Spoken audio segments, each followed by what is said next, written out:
Every day, something dramatic happens in the Caribbean that affects our lives. We'll give you the details. We'll give you the facts on Caribbean Perspective with Eddie Frederick. Here's Eddie Frederick. So glad you can join us. U.S. President Joe Biden sends congratulations to Guyana on its 51st Republic anniversary. This story and more on Guyana take the lead in our 1056th edition of Caribbean Perspective for Thursday, 25th February 2021. Details after this break. Did you know that your friends and family can now shop at the Food Fair from anywhere in the world, and you can receive here in Grenada? The Food Fair and GrenadaMarket.com now make it possible through secure online shopping and personalized customer service. Simply send your loved ones a list of your preferred items or let them fill an online basket, and the items will be available for pickup or delivery. Visit GrenadaMarket.com or thefoodfair.gd today for more details. The new norm. Spread the news.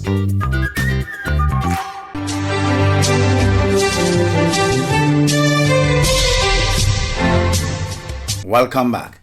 U.S. President Joe Biden looks forward to strengthening the relationship between the U.S. and Guyana and working together in the area of security. More in this News Source Guyana report with Gordon Mosley. In a statement to mark Guyana's 51st Republic anniversary, President Biden noted that Guyana is a strong democracy and said he looks forward to strengthening the bilateral relationship between Guyana and the U.S. based on shared principles of good governance, prosperity, and security. The U.S. president said he's also looking forward to the government teams from Guyana and the U.S. addressing various issues and security concerns that threaten the shared interests of Guyana and the United States, while building on Guyana's economic growth and development. On the issue of the COVID-19 pandemic, Mr. Biden said the challenges of COVID-19 affect everyone and make clear that countries must advance their partnership to face the global pandemic together. The U.S., which has the highest number of COVID-19 cases and deaths, has offered some assistance to Guyana in the COVID-19 fight.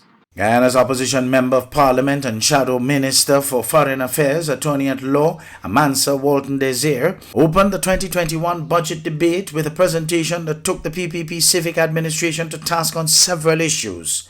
More in this News Source Guyana news item. Opening her presentation, the opposition MP accused the government of discrimination against Afro-Guyanese in the public service.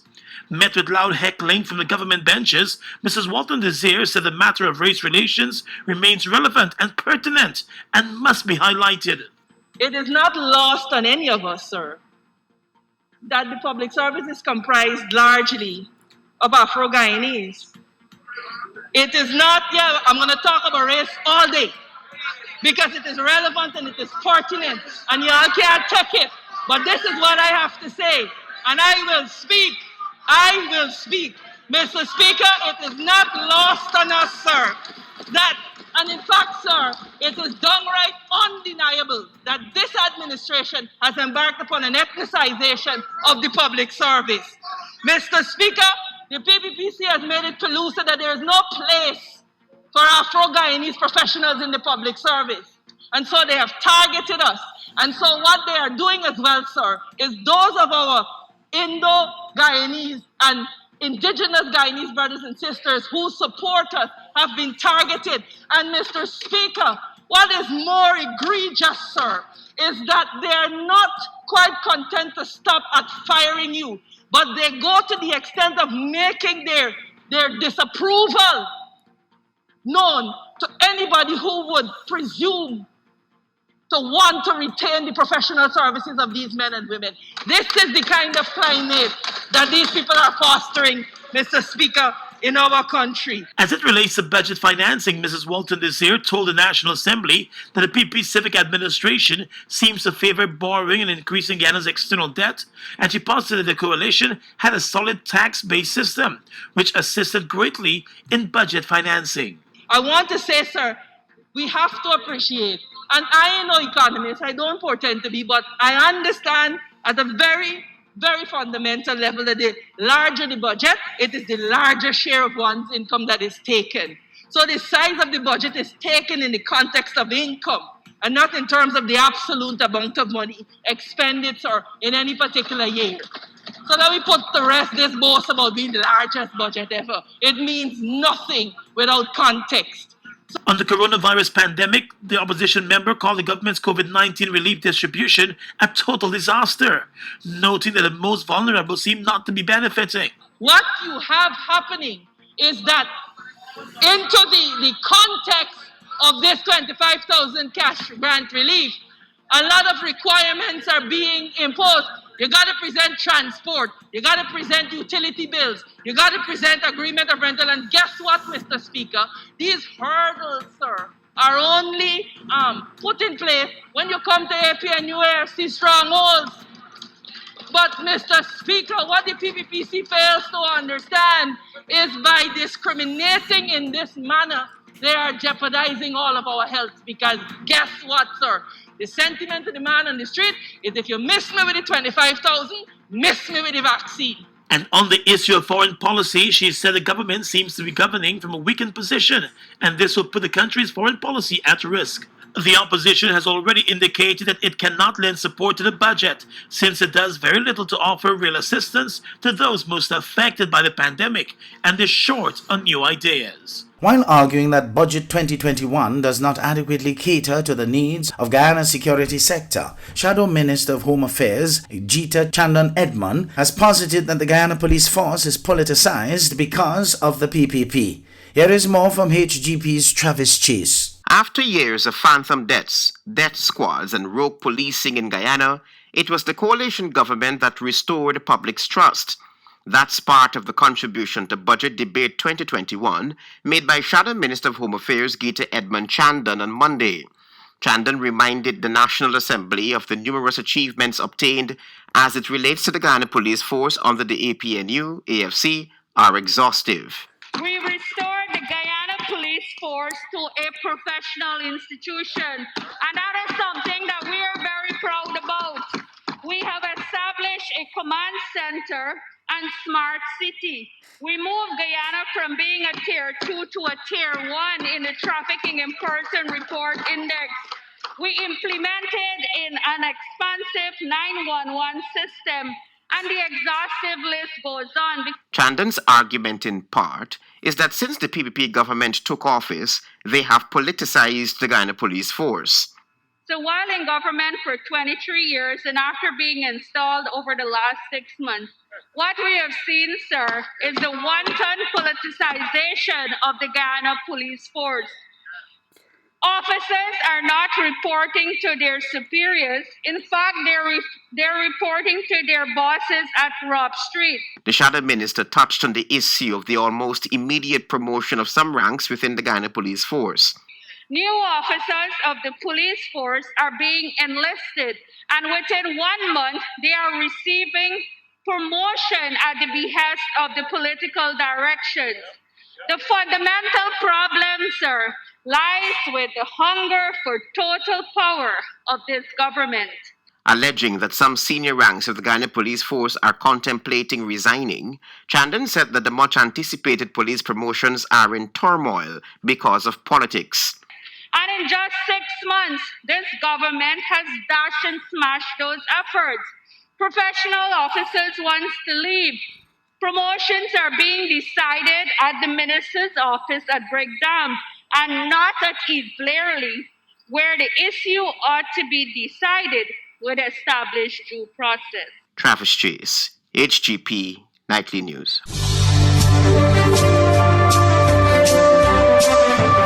You're listening to Caribbean Perspective with Eddie Frederick.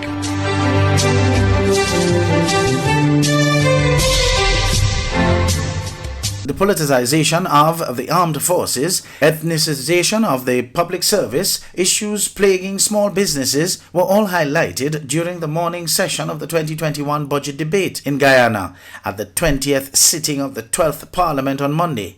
More from Wendell Badri of HGP Nightly News. At the commencement of the budget debate during the 20th sitting of the 12th Parliament on Monday, Opposition Member of Parliament Amanza Walton Desir stated that even though the Senior Minister with responsibility for finance, Dr. Ashni Singh, hesitantly admitted that there was economic growth in 2020, the 2021 budget does not reflect careful stewardship of the country. The MP questioned what mechanisms have been put in place to ensure that the citizenry benefit from the removal of a number of taxes in the budget, while also questioning the percentage of GDP growth, which she posited should be of more concern than the exorbitant figure being touted. It is important that we understand and know what percentage of the GDP the budget will take. What is important, I understand, sir, and I know, is the efficiency of the use of resources and the distribution of resources. How fairly and equitably have the resources been allocated? According to Walton Desir, boasting that this year's budget is the largest in the history of the country means nothing without context, while positing that the government is destroying a soundly structured tax base, which was set up by the previous administration, instead to borrow money to fund initiatives in this current budget. This budget is being financed by destroying a very sound tax base that the PPPC inherited in preference for borrowing. We're going to borrow ourselves to death, clearly. Mr. Speaker, at the end of 2021, if everything goes right with this budget, we would have racked up a debt of about $1 billion. Meanwhile, Minister of Labour Joseph Hamilton, in his submission, posited that the APNU AFC is seeking to raise bait in the National Assembly. This was in response to remarks made by the MP, Walton Desir, who stated that the government has ethnicized as well as politicized the public service through the dismissal of a number of public servants of a particular ethnicity. Hamilton continued by lashing out at the main opposition party, stating that while it was in government, it never delivered on its promises to the people of the country. Sanjeev Dattudin, who made his presentation just before the suspension of the Assembly at lunch, remarked that the 2021 budget is one which speaks to recovery.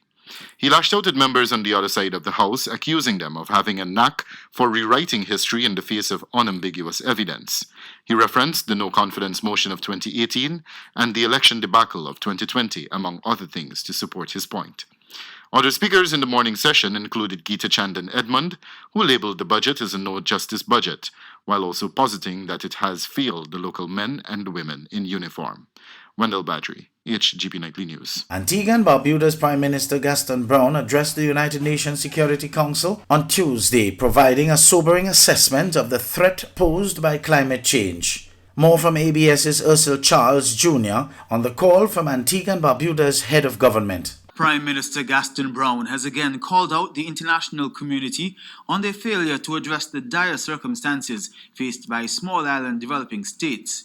In his address to the United Nations Security Council on Tuesday, Brown says the issues are calamitous, but inaction by the international community has exacerbated the concerns. Compounding these challenges is the international response to the root cause of these threats against SIDS peace and security, which is fragmented and quite frankly inadequate. SIDS have observed a glaring gap in the international community's pursuit for the widest possible cooperation by all countries for an effective and appropriate response. The Prime Minister was adamant there should be no procrastination on these grave issues. We are losing our territories, our populations, resources, and very existence due to climate change. The world is also facing this threat, and it is not by weapons, but by this invisible enemy, climate change, that we all agree is real. Sadly, SIDS to be on the front line of this war. Our appeal for the Council is to take this threat very seriously before it is too late. As a result, Brown says he is agitating for two considerations which must be brought to the fore. We therefore encourage the Security Council to continue to host high-level open on climate security discussions that are inclusive of UN member states, scientists, academia, and certainly civil society. In addition, we would like to see the development of an inclusive UN member state-driven climate security risk assessment tool that is both preventative and reactive to climatic events. The virtual meeting was chaired by UK Prime Minister Boris Johnson. For ABS News, I'm Ursel Charles Jr. Calling all vehicle owners, inspection and licensing continues, and at Hubbard's we want you to be ready. From February 16th to March 31st, registration numbers 2,501 to 5,000 with single registration letter, or registration numbers 251 to 500 with plural registration letters will receive 11% off new torque tires and PowerMax batteries. Don't get caught unprepared. Visit us today at the Motor Department in Mount Gay or the Tire Bay in Grand Anse near to the building supplies.